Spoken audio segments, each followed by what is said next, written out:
दृष्टि,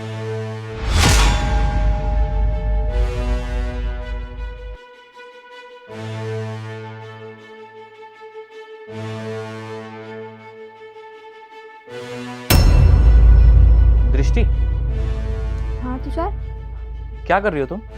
कुछ नहीं, वो बस आपको तो पता है ना मुझे शॉपिंग करने का कितना शौक है, तो मैं शॉपिंग कर रही थी। अच्छा, अरे हाँ, मैं तुम्हें बताना भूल गया। वो एक्चुअली ना मेरे को अभी मीटिंग के लिए निकलना होगा, तो मैं आउट ऑफ स्टेशन जा रहा हूँ। तो मैं कल सुबह तक ही आ पाऊंगा क्योंकि मीटिंग लेट तक चलेगी।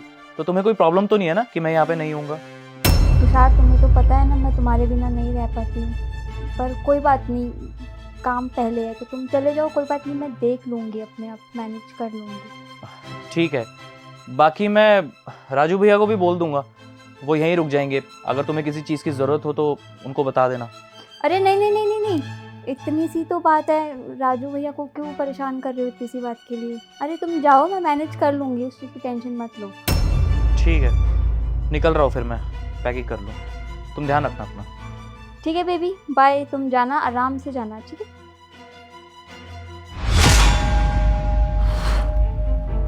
हेलो बेबी, एक गुड न्यूज़ है तुम्हारे लिए, मेरा पति चला गया आउट ऑफ स्टेशन।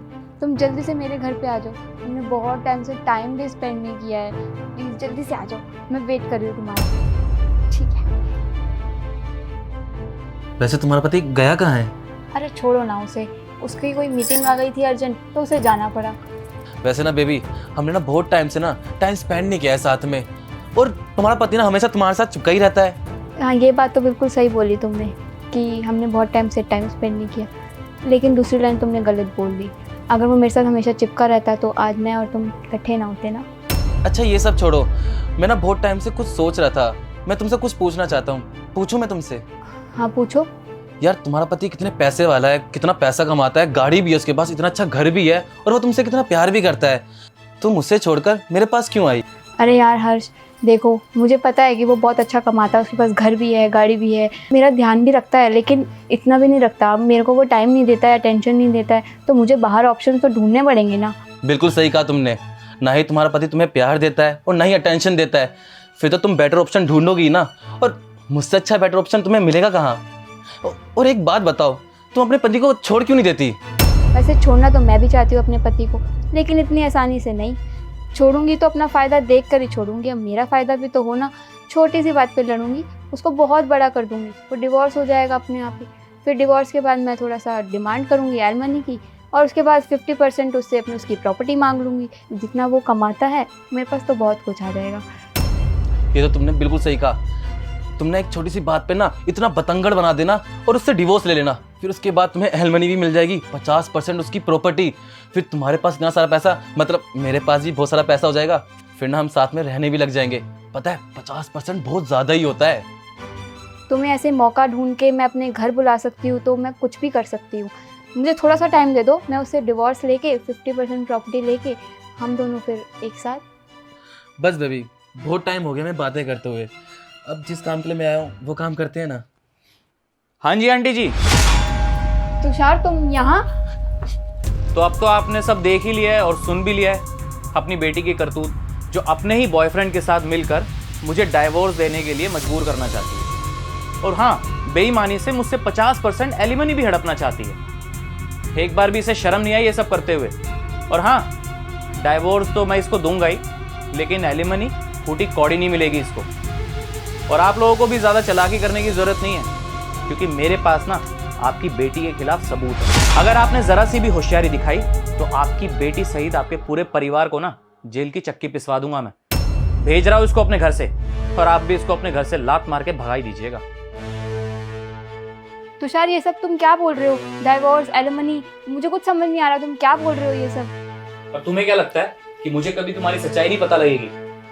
अब ना सबूत है मेरे पास, और वो तो अच्छा हुआ कि राजू भैया ने मेरे को सब कुछ बता दिया तुम्हारे बारे में। तो ये सब ड्रामा करने की ना बिल्कुल भी जरूरत नहीं है। और हाँ, मेरे पास ना तुम्हारी सारी रिकॉर्डिंग है इस फोन में, और इसी के बलबूते पे मैं तुम्हें डाइवोर्स भी दूंगा। और एलिमनी तो बहुत दूर की बात है, फूटी कौड़ी नहीं मिलेगी तुम्हें। और हाँ, समाज में बदनामी होगी वो अलग, जो तुमने किया है ना अपने इस सो कॉल्ड आशिक के साथ मिलके, जो करना चाह रही थी। अब अफसोस वो तो पूरा हो नहीं पाएगा। तुषार ये तुम क्या बोल रहे हो? ये सिर्फ मेरा दोस्त है, ये सिर्फ मुझसे मिलने आया था। क्या दोस्त मिलने नहीं आ सकता क्या घर पे? क्या सोच रही हो तुम? हाँ, कि तुम कुछ भी बोलोगी, कुछ भी जताओगी तो मैं सच मान लूंगा। क्यों?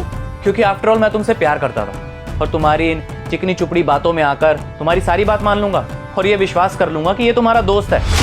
मगरमच्छ के आंसू बहाने की जरूरत नहीं है मेरे आगे, समझी? और हाँ, जो भी तुमने ये हरकत प्लान करी है ना, वो सब कुछ इस फोन में रिकॉर्ड हो चुका है। डाइवोर्स तो मैं तुम्हें जरूर दूंगा और एलिमनी तो अपने दिमाग से निकाल देना तुम। और फॉर योर काइंड इन्फॉर्मेशन, एक बात बताओ मुझे, मैंने तुमसे कितना प्यार किया था? अरे क्या कुछ नहीं था मेरे पास, पैसा था, अच्छा घर है, अच्छी गाड़ी है, और क्या चाहिए तुम्हें? अरे अगर इंसान काम नहीं करेगा तो कमाएगा क्या? अब ऐसा तो नहीं है ना कि 24 घंटे अपनी बीवी के पल्लू से चिपका रहे। अरे यार, काम भी तो करना जरूरी है। और कल को अगर मैं काम नहीं करूंगा तो तुम मुझे छोड़ के चली जाओगी। क्यों? क्योंकि तुम्हारे पास पैसा नहीं है। अरे तुम औरतें चाहती क्या हो? और ये तुम्हारी चॉइस है। तुम जैसी लड़कियां ही होती हो जो आजकल ना लड़के डरते हैं शादी करने से। वो बेचारा बस यही सोचता है कि कल को कोई भी लड़की आके उसकी जीवन भर की कमाई ऐसे ही लूट के चली जाएगी। वो बेचारा अंदर से तो टूटता ही है, लेकिन साथ के साथ ना उसके घर वाले भी बहुत दुखी होते हैं। अरे जिंदगी बर्बाद हो जाती है उन बेचारों की। इसलिए लड़के डर रहे हैं आजकल शादी करने से, सिर्फ और सिर्फ तुम जैसी लड़कियों की वजह से, समझी तुम? और हीरो तू क्या सोच रहा है? तेरी हिस्ट्री नहीं जानता मैं, या तेरे कारनामे नहीं पता मुझे? तेरी ना सारी डिटेल पहले ही निकलवा ली थी मैंने। अब चुपचाप यहां से निकल जा, वरना तेरे पे भी ना 2-3 पुलिस केस कर दूंगा, समझा? चल निकल। अरे वो तो अच्छा हुआ कि राजू भैया ने वक्त रहते तुम्हारी सारी सच्चाई बता दी मुझे, वरना तो मुझे कभी पता ही नहीं चलता तुम्हारे बारे में कि तुम अपने बॉयफ्रेंड के साथ मिलके मुझे डाइवोर्स देने की प्लानिंग कर रही हो। खड़ी खड़ी शक्ल क्या देख रही हो? निकलो मेरे घर से। और हाँ, डाइवोर्स के पेपर पहुंचा दूंगा तुम्हारे घर पे। और ये मत भूलना कि तुम्हारी ना सारी रिकॉर्डिंग है मेरे फोन में, कि तुम लोगों के खिलाफ ना मेरे पास सबूत है, समझे तुम? अब जाओ यहाँ से। अरे नहीं साहब, इतनी आसानी से कैसे निकल जाएंगी? अभी तो मुझे इनसे हिसाब चुकाना है। ये देखिए साहब, इन्होंने अपना सच छुपाने के लिए मुझे इतना सारा पैसा दिया था। इतनी बेईमान औरतें। ये लीजिए मेम साहब आपके पैसे वापस। आपको क्या लगता है मेम साहब गरीब हूँ, बेईमान नहीं हूँ? इस घर का मैंने नमक खाया है। और मेरे साहब ने आपको क्या क्या नहीं दिया? मेरे साहब ने आपको गाड़ी दी, घर दिया, सब कुछ दिया, प्यार दिया। मेम साहब इस घर का नौकर हूँ, इतना तो समझता हूँ कि साहब आपसे बहुत प्यार करते हैं। और मेम साहब आपने हमारे राम समान साहब को छोड़ के ऐसे रावण जैसे इंसान के साथ लग गए, जिसकी ना शक्ल है ना अकल है। और सही बात है, आजकल ना कोई भी भरोसा करने लायक नहीं है। आप चले जाइए यहाँ से मेम साहब।